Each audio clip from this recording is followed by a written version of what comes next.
अच्छा, हम लोग बात कर रहे थे किसकी? हम लोग बात कर रहे थे केमिकल इक्विलिब्रियम की। कल हमने यहीं से बात शुरू करी थी और हमने इसके तीन केसेस डिस्कस किए थे। मैं जरा पहले तीन केसेस रिकैप करवा दूं। इक्विलिब्रियम में पहली चीज जो तुमने समझनी है, और थोड़ा सा रफ वर्क करेंगे इसको समझने के लिए ना।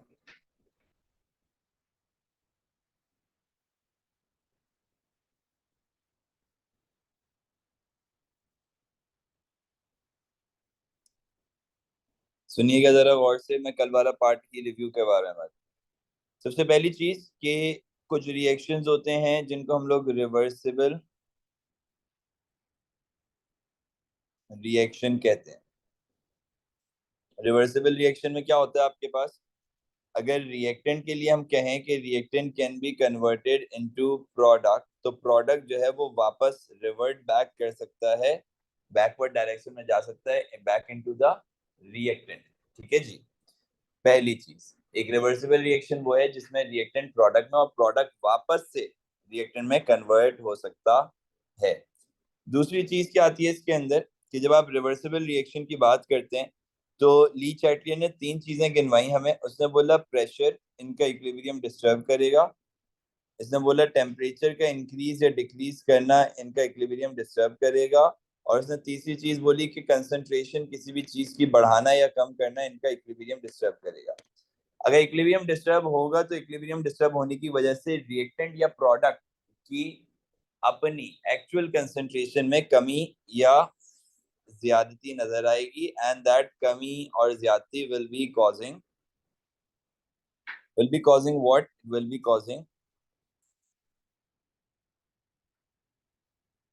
It will be expressing, you can say, a response। वो एक रिस्पॉन्स एक्सप्रेस करेगा, सही है।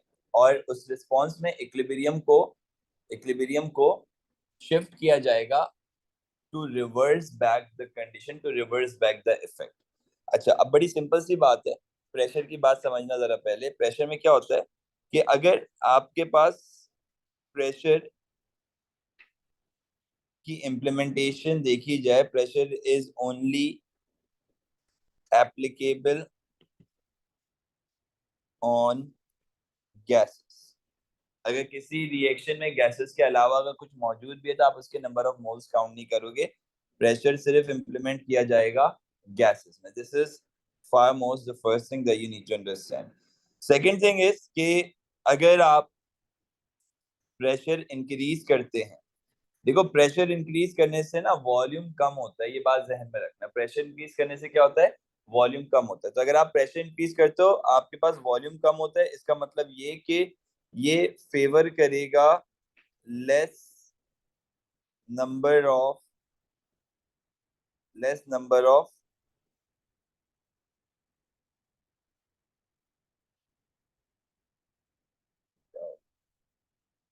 Less number of moles, less number of moles. Okay. दूसरी तरफ अगर आप देखते हो कि यार प्रेशर किसी रिएक्शन पे डिक्रीज किया जा रहा है, तो प्रेशर का डिक्रीज करना क्या बढ़ाएगा? It favours more number of moles. सही है जी। प्रेशर कम करने से मोर नंबर ऑफ मोल्स फेवर होते हैं और प्रेशर बढ़ाने से less number of moles favour होते हैं। अच्छा जी, इसी तरह से हमने इसकी एग्जाम्पल भी समझी थी। अगर लेट सपोज कि रिएक्टेंट में आपके पास 4 मोल्स आ रहे हैं और प्रोडक्ट में आपके पास 2 मोल्स आ रहे हैं। ये रिएक्टेंट आर से रिप्रेजेंट हो रहा है, ये प्रोडक्ट पी से रिप्रेजेंट हो रहा है। तो अगर मैं इस कंडीशन में, इस एग्जांपल में प्रेशर इंक्रीज करूंगा, अगर मैं इस कंडीशन में प्रेशर इंक्रीज करूंगा तो मेरे पास प्रोडक्ट इंक्रीज हो जाएगा, रिएक्टेंट डिक्रीज हो जाएगा। और अगर इस एग्जांपल पे मैं प्रेशर को रिड्यूस करता हूं तो मेरे पास प्रोडक्ट डिक्रीज हो जाएगा। ठीक है। क्यों हो रहा है प्रोडक्ट डिक्रीज? क्योंकि प्रोडक्ट के पास 2 नंबर ऑफ मोल्स है, लेस नंबर ऑफ मोल्स है। प्रोडक्ट का डिक्रीज होना प्रोडक्ट का डिक्रीज होना मतलब यही है कि रिएक्टेंट बढ़ रहा है, और ऊपर प्रोडक्ट का बढ़ने का मतलब यही है कि रिएक्टेंट कम हो रहा है। ठीक है जी। तो ये एक छोटा सा सिनेरियो, एक छोटा सा पैटर्न बन जाएगा हमारे पास, जिसके जरिए से हम ये आइडेंटिफाई कर लेंगे कि भाई how really does the pressure effect the equilibrium of a reversible reaction. मुझे बताओ भाई, यहाँ तक की बात समझ में आई? प्रेशर की कहानी समझ में आई? प्रेशर क्या कह रहा है, प्रेशर कैसे काम कर रहा है, ये क्लियर हुआ? Guys I need a yes from every one of you, come on, I need a yes from every one of you, जल्दी जल्दी से।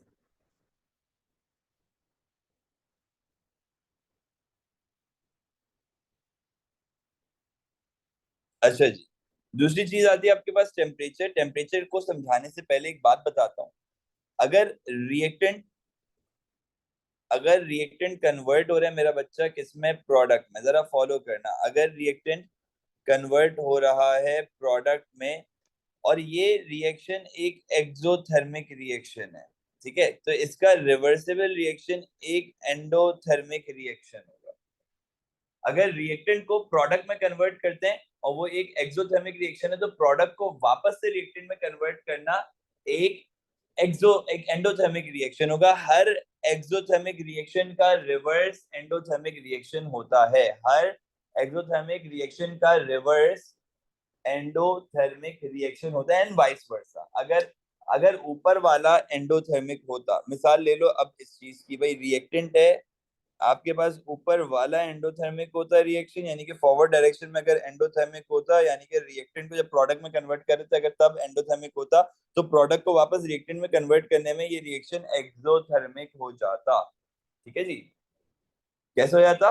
उल्टा हो जाता, मामला उल्टे हो जाते। वो नहीं होता वक्त पलट गया, हालात पलट गए, क्या था वो, कुछ ऐसे ही था ना।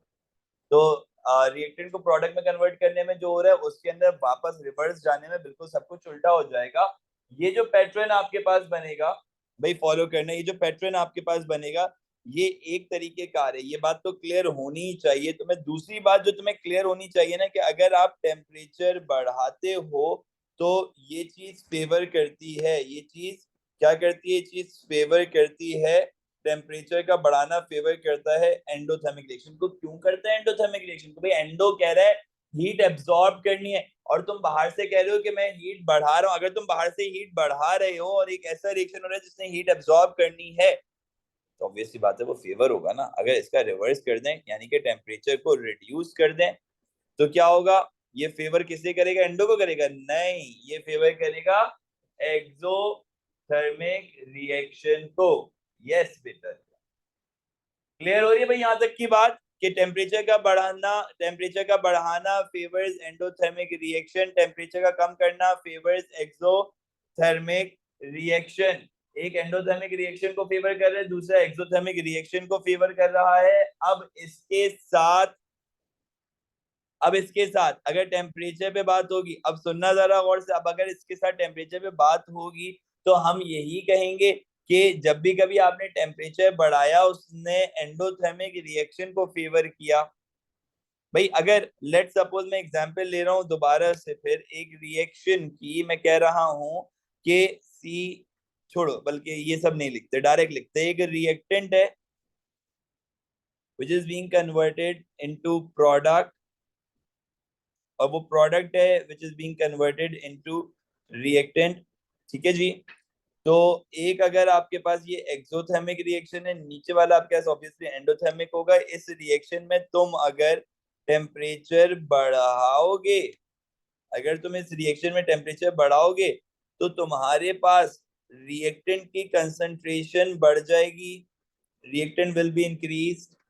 और अगर इसी रिएक्शन में तुम टेम्परेचर कम करोगे तो तुम्हारे पास प्रोडक्ट की कंसंट्रेशन बढ़ जाएगी, प्रोडक्ट विल बी इंक्रीज। बेटा रिकॉर्डिंग मिलेंगी नहीं, यानी कि फजूल सवाल कर रहे हो, बिल्कुल ही फजूल। क्यों मिलेंगी रिकॉर्डिंग? रीजन दो। मैंने बोला कभी रिकॉर्डिंग मिलेगी? हाँ, ये हुआ निकेत, ये दूसरा निकेत है, वो पिछले साल वाला निकेत था। ये भी वैसे ही है।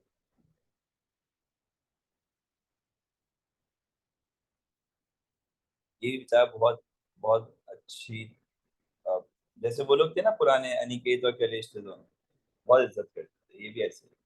बहुत अच्छा किया। अब मैं बेचारे को डांटता रहता हूँ हर बार। उनको भी डांटता है, उस साल पिछले वाले निकेत को भी बहुत डांट पड़ती थी।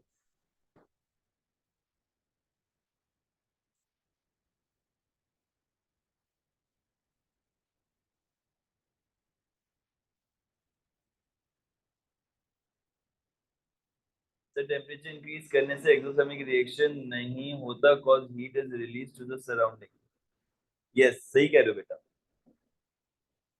अच्छा, कंसंट्रेशन वाली बात को बस समराइज करने वाला मामला है, कोई बहुत लंबी बात नहीं है, छोटी सी बात है। इफ यू इंक्रीज, यू मत लिखना कभी भी अपने आंसर में, ये मैं समझाने के लिए लिख रहा हूँ। If you increase reactants concentration, if you increase reactants concentration, products concentration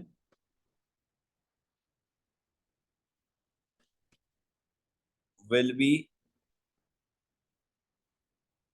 increased। ठीक है जी, इतनी सी बात है। तुम रिएक्टेंट बढ़ाओ, तुम रिएक्टेंट बढ़ाओगे प्रोडक्ट बढ़ जाएगा, और तुम प्रोडक्ट बढ़ाओगे तो रिएक्टेंट अपने आप बढ़ जाएगा, क्योंकि दोनों रिवर्सेबल हैं, दोनों एक दूसरे से बन रहे हैं। ये पूरी समराइजेशन है आपके सामने, पूरी कंप्लीट समराइजेशन है किसकी? ये कंप्लीट समराइजेशन है एक रिवर्सिबल रिएक्शन के इक्विलिब्रियम के चेंज होने की। इक्विलिब्रियम चेंज कैसे होता है? ऐसे होता है। अब कुछ अगर तुमने याद करना है तो ये याद करना है, ठीक है जी। अगर कुछ इसमें से तुमने याद रखना है तो ये सब याद रखना है। अब इस पूरे सिनेरियो में क्या हो रहा है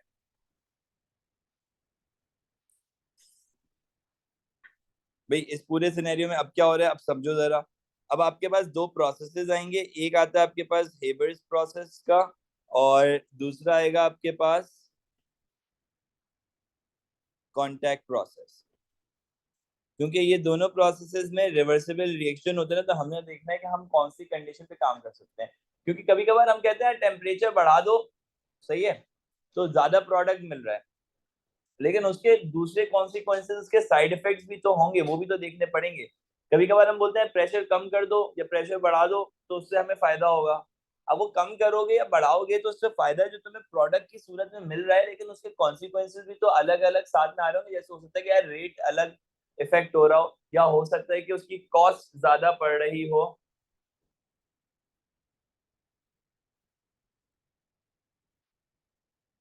क्या बात है यार अनिकेत, थैंक यू मेरा बच्चा।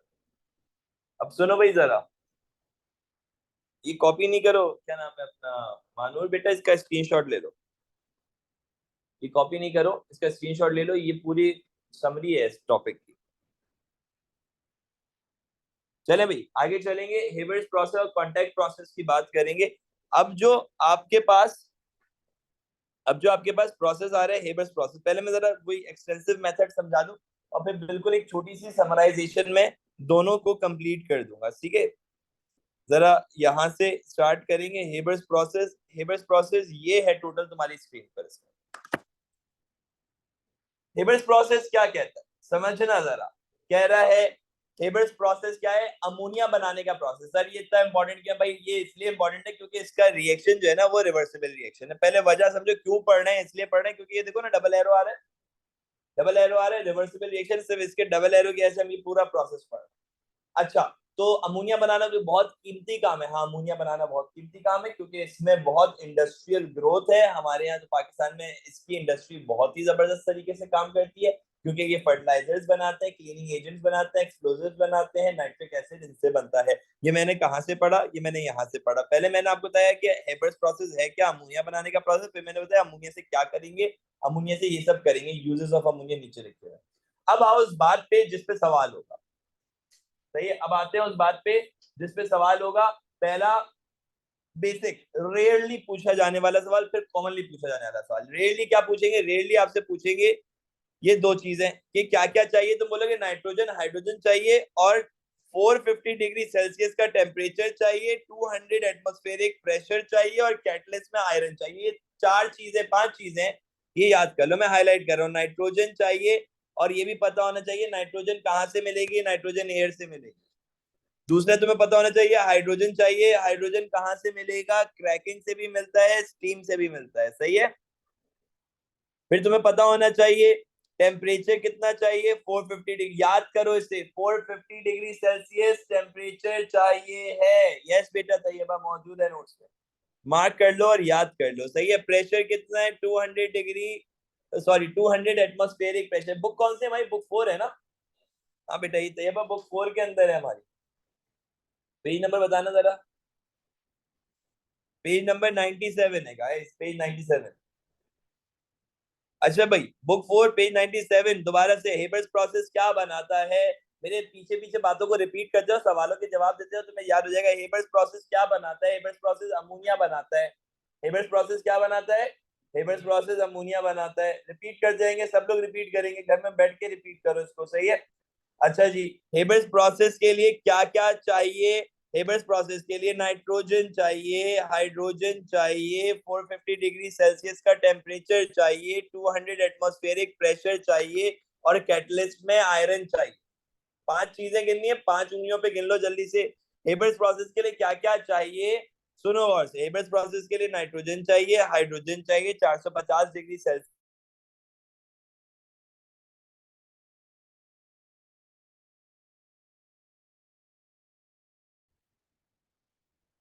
ठीक है जी। अब सुनो, सुनो जरा। अब ये एक रिवर्सिबल रिएक्शन होगा इन कंडीशंस के अंदर, इन चीजों के जरिए। जब ये रिवर्सिबल रिएक्शन होता है ना, ये एक एक्सोथर्मिक रिएक्शन है। अब समझना बेटा, वो एक रिवर्सिबल रिएक्शन को एक्सोथर्मिक रिएक्शन कह रहे हैं। मैं भी पहले कंफ्यूज होता था कि भाई अभी टीचर बता रहे कि ऊपर वाला ये होगा और नीचे वाला ये होगा, फिर आप ओवरऑल एक को एक्सोथर्मिक रिएक्शन कैसे करें? तो आप उसके डेल्टा एच लगा दे तो नेगेटिव। जब भी कभी किसी भी, जब भी कभी किसी भी रिवर्सिबल इक्वेशन की एक्सो या एंडोथर्मिक नेचर बताई जाती है, तो समझ जाओ कि ये हमेशा फॉरवर्ड रिएक्शन के लिए बता रहे होते हैं। किसके लिए बता रहे होते हैं? ये हमेशा फॉरवर्ड रिएक्शन के लिए। अगर यहाँ पे नेगेटिव आ जाएगा फॉरवर्ड में, तो इसका रिवर्सिबल नीचे कैसा होगा?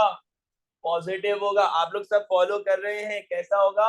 पॉजिटिव होगा। अब अगर तुम इंडस्ट्री में काम कर रहे हो और तुम्हारा प्रोडक्ट अमोनिया है, तो तुम भी चाहोगे कि मेरा कम से कम खर्चा और ज्यादा से ज्यादा क्या बने? अमोनिया बने। अब ज्यादा अमोनिया बनाने के लिए क्या करना होगा? तुम्हें नजर आ रहा है कि भाई फॉरवर्ड रिएक्शन करवाऊंगा तो ज्यादा अमोनिया बनेगा। और फॉरवर्ड रिएक्शन कैसे? एक्सोथर्मिक। तो मैं चाहूंगा कि ये बिल्कुल एक ठंडे एनवायरनमेंट में काम करे। लेकिन मसला, मैंने बताया था ना कि हर चीज के क्या होते हैं, कॉन्सिक्वेंसेज होते हैं। इसके कॉन्सिक्वेंसेज भी, अगर इसको तुम ठंडे एनवायरनमेंट में काम करवाओगे, ज्यादा अमोनिया तो बनेगा, लेकिन बनेगा बहुत देर से, क्योंकि लो टेम्परेचर होने की। भाई जुमला सुनना बेटा, डेल्टा एच एंथैल्पी चेंज होता है नहीं?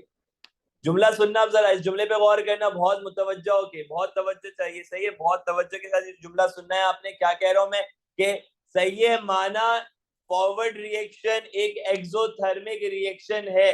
टेम्परेचर कम कर देते, ज्यादा से ज्यादा कम कर देते टेम्परेचर, अगर माइनस में ले जाते टेम्परेचर अगर, तो बहुत ज्यादा अमोनिया मिलता, सारा का सारा रिएक्टेंट प्रोडक्ट बन जाता। मैं मानता हूं, मना नहीं कर रहा, लेकिन वजह यहाँ पर क्या आती बीच में? वजह ये आती बीच में कि टेम्परेचर बहुत कम कर देने की वजह से रेट ऑफ रिएक्शन कम हो जाता। अमोनिया हमें मिलता तो पूरा का पूरा converted from the reactant to the product, सारा रिएक्टेंट प्रोडक्ट में कन्वर्ट हो गया होता, लेकिन मिलता इतने दिनों बाद के वो हमारे लिए फायदेमंद नहीं रहता। तो हमने एक कॉम्प्रोमाइज, ये वर्ड सीख लो बेटा, हमने कॉम्प्रोमाइज टेम्परेचर यूज किया। हमने क्या यूज किया? कॉम्प्रोमाइज टेम्परेचर, जहां हाईलाइट कर रहा हूं वहां फॉलो करते आना। हमने क्या यूज किया? हमने एक, हमने कहा गया, ओके, हमने क्या यूज किया भाई? लो, वो यूज ही नहीं होना चाह रहा। रुको भाई, आईपैड भी हैंग होते हैं।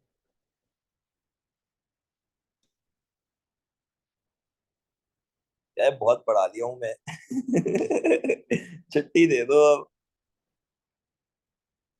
मालिक चिप्स मांग रहे हैं। चलो, ये रीस्टार्ट होगा। सही है जी, सही है, सही है, सही है। सोचो यार, केमिस्ट्री एक ऐसा सब्जेक्ट है कि एप्पल के प्रोडक्ट भी हैंग होने लगे। चले जी। सो अब मैं आपको बता रहा था कि भाई इस वजह से हमने क्या किया, हमने एक 450 डिग्री सेल्सियस वाला कॉम्प्रोमाइज टेम्परेचर यूज किया।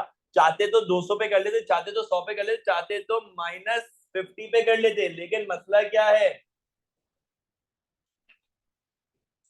मसला क्या है कि एक कॉम्प्रोमाइज टेम्परेचर यूज करेंगे ताकि अमोनिया बने और रेट भी ज्यादा रहे, रेट ऑफ रिएक्शन कम नहीं होना चाहिए। अच्छा, अब क्या कहेंगे भाई, कह रहे हैं कि भाई हम हाई प्रेशर यूज करेंगे। आओ जरा मोल्स काउंट करें बेटा। ये नाइट्रोजन क्या है, गैस है।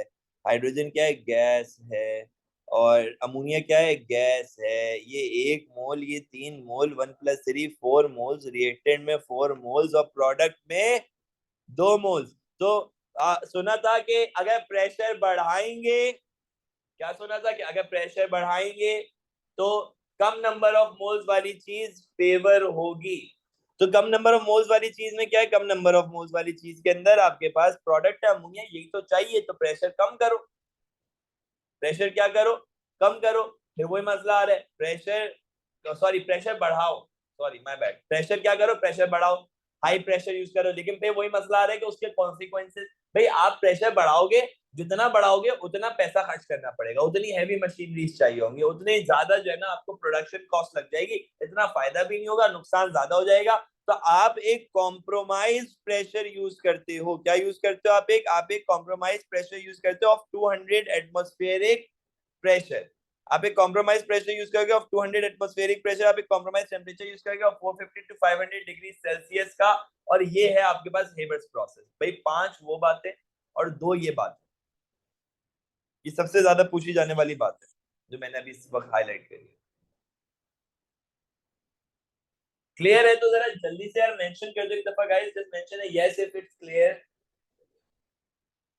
कि भाई हमने मजीद लो टेम्परेचर क्यों यूज नहीं किया, या हमने प्रेशर जो यूज किया कितना किया और इतना ही क्यों किया। तो ये क्यों किया का मतलब रीजन यहाँ पर गिवन है, और क्या यूज किया यहाँ पर गिवन है।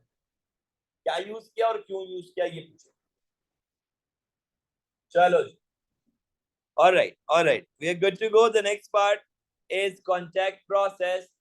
Contact process is a process of making sulfuric acid. Contact process क्या है, सल्फ्यूरिक एसिड बनाने का तरीका। कॉन्टेक्ट प्रोसेस में मैं आप लोगों को बिल्कुल सिंप्लीफाई करके बताता हूँ, जरा आओ थोड़ा सा रफ वर्क करें।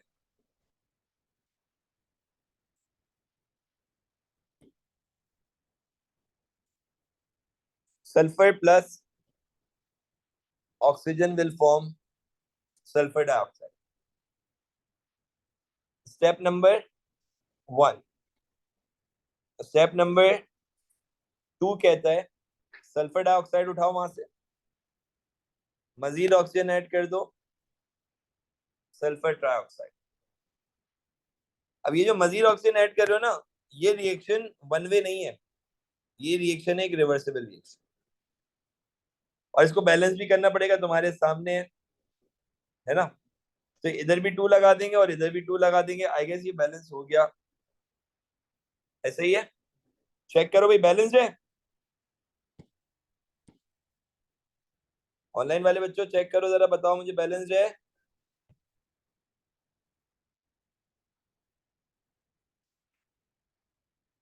ओके। फिर स्टेप नंबर 3 क्या कहता है, स्टेप नंबर 3 कहता है ये SO3 यूज करो, सही है, और इसमें ऐड कर दो वाटर, थोड़ा सा धमाका तो होगा,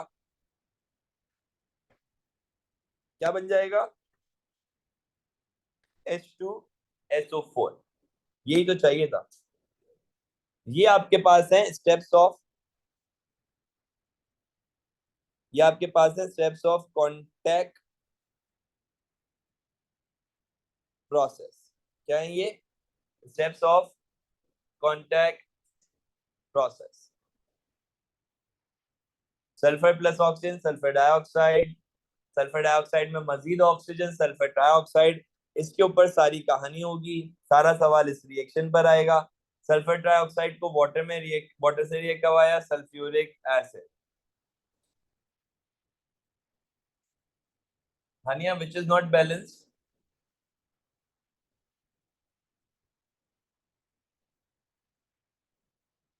एक तो यार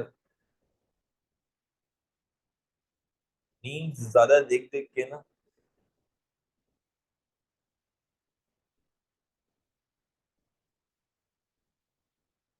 We do make oleum as an alternate, Shivam.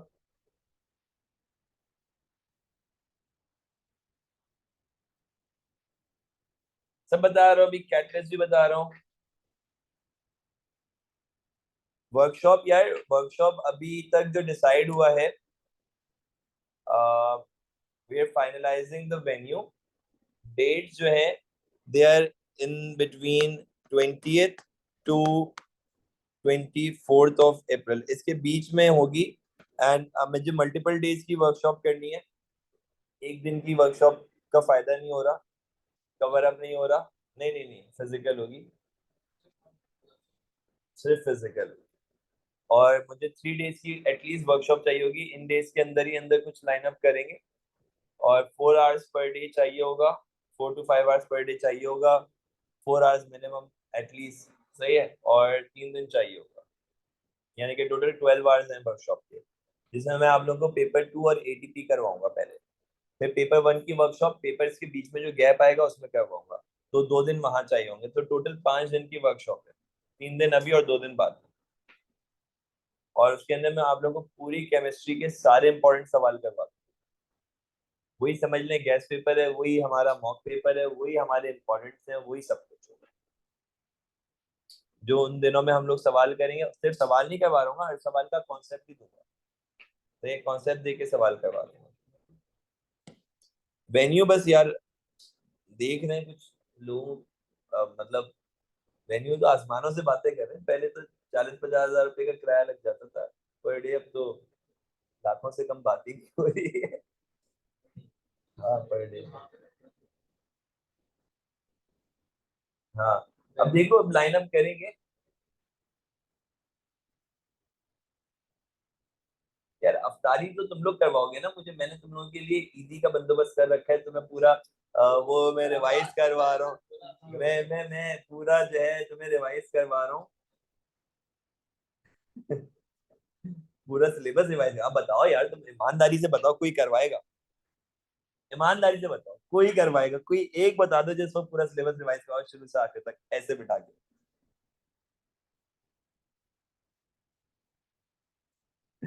अगर मैं करवा रहा हूँ उसको इजी समझ के रखो यार। और उसका बंदोबस्त तुम लोग करो, क्या कहते हैं, नहीं नहीं, अफ्तारी का। अच्छा, मुझे याद आया, हाँ, बायो की स्पीडाथॉन स्टार्ट कर रहा हूँ मैं from like Thursday. Coming Thursday को मैं बायो का स्पीडाथॉन स्टार्ट कर दूंगा, and I will be announcing the whole, जैसे ब्रेकअप इसका बनाया था ना वैसे उसका ब्रेकअप बनाऊंगा। और हाँ, बायो का स्पीडाथॉन जाएगा रात तक, देर तक। या तो रात में रखेंगे या तो अर्ली रखेंगे, इससे पहले केमिस्ट्री से पहले बायो रखेंगे, केमिस्ट्री के बाद बायो रखेंगे, कुछ ऐसा करेंगे। हाँ यार, वो जाएगा तकरीबन, समझ लो कि चांद रात को खत्म करेंगे वो, ऐसे अंदाजा लगा लो। हाँ, केमिस्ट्री से पहले फिजिक्स होती है ना, हाँ मुझे भी ये बताया था उसने, समझना। आई एम नॉट श्योर, लेकिन हो रही होती है, कुछ कुछ दिन में होती है। मैं तो खैर डेली वाले ही रखूंगा। देखो, डेली सेटअप रखने में ना एक ड्रॉबैक है, मैं तुम लोग को बता देता हूँ। एक ड्रॉबैक ये है कि एक आध 2 दिन अगर हिम्मत नहीं हो रही थी ना तो फिर ऑफ कर देता हूँ। सही है, लेकिन एटलीस्ट उसका ना एक इम्पैक्ट ये रहता है ध्यान में कि यार नहीं, डेली है। सही है। अगर मैं इसमें भी डेज तोड़ तोड़ के रखूंगा ना तो फिर मजा नहीं आएगा। फिर वो ना, मतलब अभी आप डेली अगर लगे रहेंगे ना, तो उसमें ये होता है कि एक रिदम बन जाता है पढ़ाई का। डेली है क्लास, कुछ भी करो, सैटरडे क्या संडे क्या, डेली है क्लास। सही है। एक आध 2 दिन वो सर की तबीयत वबीयत खराब हो गई तो उन्होंने ऑफ कर दी, वो एक अलग मसला है। सर बीमार चल रहे हैं सर आजकल। यानी कि तुझसे कुछ नहीं होता, वो कवर करवाना मेरी जिम्मेदारी, बेफिक्र रहो। अच्छा भाई, स्टेप्स ऑफ कांटेक्ट प्रोसेस आ गया। अब सुनो जरा, स्टेप्स ऑफ कांटेक्ट प्रोसेस को यहाँ पर ऑब्जर्व करो। आपके पास सबसे पहला सवाल ये आएगा कि भाई जब आप कांटेक्ट प्रोसेस कर रहे हो तो क्यों कर रहे हो, रीजन दो। Contact process sulphuric acid, contact process sulphuric acid बनाने के लिए चाहिए होता है। हम इस पे बात करेंगे बाद में इंशाल्लाह। और इसका रॉ मटेरियल चाहिए होता है आपको sulphur, oxygen, water, concentrated H2SO4। सबसे पहले आपने कंबशन करनी है किसकी, ये रिएक्शन कंबशन का है, ऑक्सीजन ऐड करना है आपने, कंबशन करनी है किसकी, सल्फर की। इसके अंदर इंप्योरिटीज होंगी जिसको इलेक्ट्रोस्टैटिक डस्ट प्रेसिपिटेशन और वाटर के स्प्रे से रिमूव किया जाएगा। ठीक है, फिर आ जाता है सबसे मेन रिएक्शन जिसपे बहुत सवाल, ये वाला। तो ये रिएक्शन क्या कह रहा है, चेक करो। ये कह रहा है कैटालिटिक ऑक्सीडेशन होती है, कैटालिटिक ऑक्सीडेशन होती है of sulphur dioxide, catalytic oxidation होगी ऑफ सल्फर डाइऑक्साइड। इसके लिए 450 से 500 डिग्री सेल्सियस टेम्परेचर चाहिए होगा और इसके लिए प्रेशर चाहिए होगा 1 to 2 एटमॉस्फेरिक प्रेशर। और इसके लिए कैटलिस्ट लगेगा वेनेडियम ऑक्साइड। अब ये तीन चीजें याद कर ली। अब आ जाओ जरा दोबारा से ऐसे ही याद करेंगे। कॉन्टैक्ट प्रोसेस, जवाब देना, मैं सवाल पूछूंगा। कॉन्टैक्ट प्रोसेस किसके लिए हो रहा है, for making of sulphuric acid. सबसे पहले कंबशन करेंगे, किसकी करेंगे, सल्फर की। क्या बनेगा बेटा, सल्फर डाइऑक्साइड। सल्फर डाइऑक्साइड में मजीद ऑक्सीजन ऐड करेंगे, क्या बनेगा बेटा, सल्फर डाइऑक्साइड। इसके लिए टेम्परेचर लगेगा कितना, 450 से 500 डिग्री सेल्सियस, कितना 450 टू 500 डिग्री सेल्सियस। इसके लिए प्रेशर लगेगा कितना, 1 to 2 एटमॉस्फेरिक प्रेशर। और इसका कैटलिस्ट होगा क्या, इसका कैटलिस्ट होगा, ओके गुड। सो नाउ अब आप क्या करते हो, सल्फर ट्राइऑक्साइड में वाटर ऐड करोगे, सल्फ्यूरिक एसिड बन जाएगा। लेकिन कभी कभार इसको सॉर्ट आउट करने के लिए ये भी करते हैं कि आप इस सल्फर ट्राइऑक्साइड में सल्फ्यूरिक एसिड ही ऐड कर दो, यानी कि SO3 में H2SO4 भी ऐड कर सकते हो पानी के। पानी ऐड करने में ये ज्यादा एक्सोथर्मिक होगा, इस सूरत हाल में ये ज्यादा एक्सोथर्मिक नहीं होता। तो अब जब आप इसके अंदर H2SO4 ही ऐड कर, हालांकि हमें बनाना ही H2SO4 है और हम इसमें H2SO4 ही ऐड कर रहे हैं, तो ये बनाएगा पहले ओलियम, फिर ओलियम में वाटर ऐड कर दोगे तो ये बना देगा H2SO4। यानी कि अगर मैं इसको यूं बोलूं कि मैंने SO3 में थोड़ा सा डाइल्यूटेड यानी कि पानी मिला के H2SO4 मिला दिया, तो उसने बीच में इंटरमीडिएट ओलियम बनाया और ओलियम से जम करवा के सल्फ्यूरिक एसिड की क्वांटिटी बढ़ा के दी थी, यानी कि कंसंट्रेटेड सल्फ्यूरिक एसिड बना दिया। इक्वेशन में से कोई सी भी बैलेंस नहीं होगी, अभी ऐसे जाने दो। वैसे मेरे ख्याल से बैलेंस होगी, नहीं है, बैलेंस है, बैलेंस है, बैलेंस है। ऊपर वाली बैलेंस है, नीचे वाली देख लेते हैं। H2 है, 4 हो गया, 2 हो गया, और 7 और 1 8 हो गया, 4 और 2 8 हो गया, दोनों बैलेंस है भैया। ठीक है जी। सो अब सिनेरियो क्या बनता है कि this is the contact process. Contact process में से जो सल्फ्यूरिक एसिड आएगा वो leather cleaning, explosive, car batteries और फर्टिलाइजर्स में इस्तेमाल किया जाएगा। We are done with this chapter now. ठीक है, 1 मिनट रुको, let me stop the recording and restart it.